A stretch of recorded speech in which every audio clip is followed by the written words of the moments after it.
और हमें बहुत स्पष्ट होना है पैसे के क्षेत्र में। एलीशा बिल्कुल स्पष्ट था, इसमें विश्वास योग्य था पैसे के क्षेत्र में, इसलिए परमेश्वर ने उसका इस्तेमाल किया। उसके पास ज्यादा नई वाचा की आत्मा थी लाखों प्रचारकों से। आज शायद 99% प्रचारकों के पास ये आत्मा नहीं है आज, और इसलिए नई वाचा की जितनी बात है वो कोई अर्थ नहीं है उसमें। इस व्यक्ति के पास नई वाचा की ज्यादा आत्मा थी कई दूसरे लोगों से। शायद फुल टाइम में आप कोई वर्कर नहीं हो, पैसे के प्रति आपका कैसा रवैया है? एलीशा का रवैया देखिए, और वहां हम देखते हैं नई वाचा का व्यक्ति पुराने नियम में पढ़ रहा था, जी रहा था। और देखिए एक फर्क गेहाजी में। गेहाजी एलीशा का सेवक था जो उसके हाथ पर पानी डालता था, जैसे एलीशा एलिया के हाथ धोया करता था। और अगर एलीशा को एलिया से के बाद नबी बना तो अगला नबी कौन होने वाला था? गेहाजी। पर वो अभिषेक मिलने के बजाय उसको कोड मिल गया। अभिषेक के बजाय, एलीशा का अभिषेक के बजाय उसको कोड मिल गया। क्या आप जानते हो क्यों? एक ही कारण, वो व्यक्ति पैसे के पीछे पागल था। एक चेतावनी सब प्रचारक और विश्वासियों के लिए आज, जो पैसे के पीछे पागल है, आपको जो मिलेगा वो है आत्मिक कोड। और हम इसको देखते हैं कैसे गेहाजी, उसने देखा एलीशा ने इसको जाने दिया नामान को, और वो कहता है मेरा स्वामी कैसा मूर्ख है। 20 वचन में ये व्यक्ति आकर दे रहा था मुफ्त में और उसने छोड़ दिया, एलीशा ने नहीं लिया। ठीक है, एलीशा नहीं लेगा तो मैं जाकर लूंगा अपने आप, और इसलिए वो उसके पीछे भाग कर गया। 20 वचन में लिखा है वो भाग कर जाएगा। वो किसके पीछे दौड़ रहा था? पैसा। कई लोग जैसा आज भी दौड़ते हैं, और वो नामान के पीछे दौड़ा, और नामान ने कहा क्या हुआ, सब ठीक तो है? और फिर उसको झूठ कहना पड़ता है। जब आप किसी चीज के पीछे हो, जब पैसे के पीछे हो, तो झूठ कहना बहुत आसान है, छोटा झूठ या बड़ा झूठ। ये एक बड़ा झूठ था। उसने कहा 2 लोग आए हैं यहां बाइबल स्कूल में दाखिला लेने के लिए, सन्स ऑफ प्रॉफिट बनने के लिए, क्या तू उनके लिए मुझे कुछ कपड़े देगा? हम इन 2 लोगों को आज सपोर्ट करना चाहते हैं बाइबल स्कूल में। जैसे आज भी लोग भीख मांगते हैं, वो भीख मांगने का लेटर है, वो प्रेयर लेटर कहते हैं, वो प्रेयर लेटर नहीं, भीख मांगने के लेटर है। कई लोग आपको मिला होगा इंडिया और अफ्रीका में से प्रेयर लेटर्स, ये सब भीख मांगने के लेटर्स है। पैसा मांगते हैं या पैसे के बारे में कहते हैं। वही हम यहाँ देखते हैं। हम एक बाइबल स्कूल चला रहे हैं, हमारे पास लोग हैं, उन्हें कपड़ा चाहिए, उनको पैसा चाहिए, हमें सपोर्ट कीजिए। गेहाजी के सेवक, गेहाजी के पीछे चलने वाले, क्या एलीशा ऐसा कुछ करता? नहीं। और जो झूठ वो बताते हैं, कई लोग आए हैं, कई लोग परमेश्वर में आ रहे, बहुत सारे झूठ। और फिर नामान ने कहा पैसा है, तुझे चांदी चाहिए, मैं 2 चांदी दूंगा, 2 जोड़े दूंगा, 2 जोड़े वस्त्र दूंगा, मैं जितना चाहे उतना दूंगा, और मेरे सेवक ले जाएंगे। और जब वो इस पर्वत के पास आए, एलीशा के घर के पास, गेहाजी ने कहा नहीं धन्यवाद, आप जा सकते हो। और वो चुपचाप वो ले लेता है, और जाकर उसने छिपा दिया अपने घर में। और फिर वो आकर एलीशा के सामने खड़ा रहता है जैसे वो बिल्कुल निर्दोष है, और जैसे प्रार्थना करके आया मानो वो। और एलीशा ने कहा तू कहाँ जाकर आता है? और वो और एक झूठ कहता है। जब कभी आप झूठ बोलना शुरू करते हो, आप रुक नहीं सकते एक झूठ कहकर। और वो कहता है मैं कहीं नहीं गया। क्या आपको लगता है आप एलीशा को मूर्ख बना सकते थे? एलीशा देख पाया नामान के थ्रू, और वो गेहाजी को देख पाया, परख पाया। मैं चाहता हूं कि आप यहाँ कुछ देखो मेरे भाइयों, ये व्यक्ति के पास ज्यादा परख थी। 99% लोग जो नई वाचा के विषय में बात करते हैं, मैंने कई लोगों को देखा है आज भी, अगुए जो नई वाचा के विषय में बात करते हैं, वो मूर्ख हो जाते हैं ऐसे लोगों से जो सचमुच पूर्ण हृदय शिष्य नहीं है यीशु मसीह के। वो समझौता करते हैं परमेश्वर के आदर्शों का, क्योंकि वो परमेश्वर के साथ चलते नहीं जैसे एलीशा चलता था।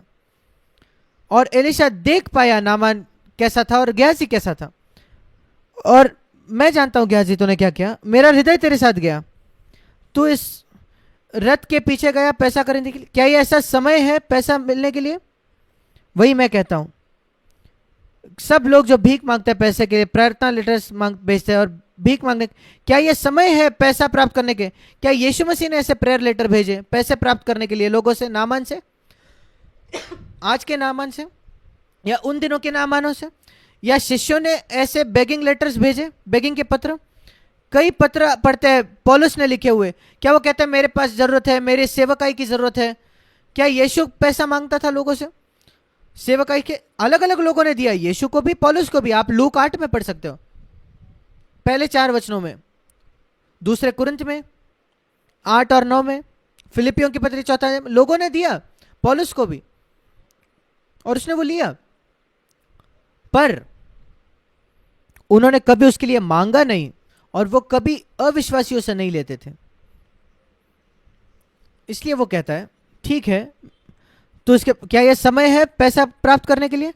इन लोगों से, अविश्वासियों से प्राप्त करने के लिए समय है क्या पैसे का? मैं कहता हूं ठीक है गयाजी, सिर्फ नामान का पैसा ही नहीं, तुझे उसका कोड भी प्राप्त हो गया है। और मेरा यह विश्वास है, ये आज भी सच है, कई लोग जो अविश्वासियों के पैसे के पीछे भागे हैं, उनको आत्मिक कोड भी मिल गया है। आप देखते हो भाई और बहनों, कैसे ये व्यक्ति पुरानी वाचा के, पुराने नियम का मनुष्य एलिशा 100 गुना अधिक था नई वाचा की आत्मा का उसके पास। कई लोगों का आज जो नई वाचा के विषय में बात करते हैं, विशेष करके पैसे के क्षेत्र में, क्या आप आज एलिशा के जैसे परमेश्वर के सेवक को ढूंढ पाओगे? नहीं, थोड़े हैं, पर बहुत कम है जिनके पास ये एलिशा जैसे परख है, बहुत और भी कम। वही हमारी जरूरत है आज। और इसलिए इन पुराने नियम के लोगों को तुच्छ मत जानो, वो पुरानी वाचा के अंदर थे, पुराने नियम नहीं, ये तो पुरानी वाचा के अंदर थे। हमें शर्म आनी चाहिए जब हम इन लोगों के विषय में पढ़ते हैं कैसे ये जीते थे। एक और बात मैं कहना चाहता हूं, हम पढ़ते हैं, ये एक अद्भुत बात है, दूसरा राजा और उसका 13वां अध्याय 14 वचन। एलिशा बीमार पड़ गया एक ऐसे रोग से जिसकी वजह से उसकी मृत्यु हो गई। क्या परमेश्वर के सेवक बीमार हो सकते हैं? क्या वो बिना बीमारी के मरेंगे?